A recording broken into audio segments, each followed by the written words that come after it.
তিন রাকাত নামাজে ৫-৭ বার হাই আসে, কিন্তু সারাদিন রাতে একবারও আসে না। এখন করণীয় কি? ভাইরা আমার, হাই আসার একটা বিশেষ কারণ আছে, সেটা হলো সাধারণত সেহেরের রোগী, ব্ল্যাক ম্যাজিক যেটাকে বলা হয়। আজকাল আধুনিক যুগের অনেক মানুষ আছেন যারা ব্ল্যাক ম্যাজিক বিশ্বাস করেন না। একটা হলো হাতের ভেলকি, যেটাকে জাদু বলেন, ওইটা তো চোখের ভেলকি, হাতের ভেলকি, সেটা ভিন্ন বিষয়। কিন্তু জাদুকে অস্বীকার করলে ইমানই থাকবে না। কোরআনে আল্লাহ তাআলা সেহের সম্পর্কে বহু আয়াত নাজিল করেছেন। আর জাদুর বাস্তবতা বোঝার জন্য আপনার শুধুমাত্র সত্যানুসন্ধানে দৃষ্টি থাকা দরকার। আপনি একটু তাকালে দেখতে পাবেন যে কিভাবে আল্লাহ তাআলার কোরআন কাজ করে মিরাকলের মতো। শুধু জাদুর রোগীকে যে ট্রিটমেন্ট করা হয়, কোরআন দিয়ে রুকিয়া করা হয়, এটা দেখলে আপনার ঈমান বেড়ে যাবে।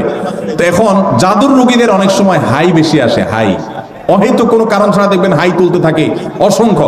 বিশেষ করে কোরআন তেলাওয়াত করলে এবং নামাজে দাঁড়ালে অস্বাভাবিক পর্যায়ে হাই আসা, এটা বেশিরভাগ ক্ষেত্রে সেহেরের আলামত হয়ে থাকে। আবার অনেকের সাধারণ অবস্থাতেও আসে। আবার অনেক সময় শরীরে অলস থাকার কারণে, অনেকদিন না ঘুমায় থাকার কারণে হাই আসে। অনেকে নামাজে অলসতা আসে, সেটাও হয়, কিন্তু সেহেরের কারণে অনেক সময় হয়। সেজন্য সেহের কারণে হলে কোনো রাকির কাছে শরণাপন্ন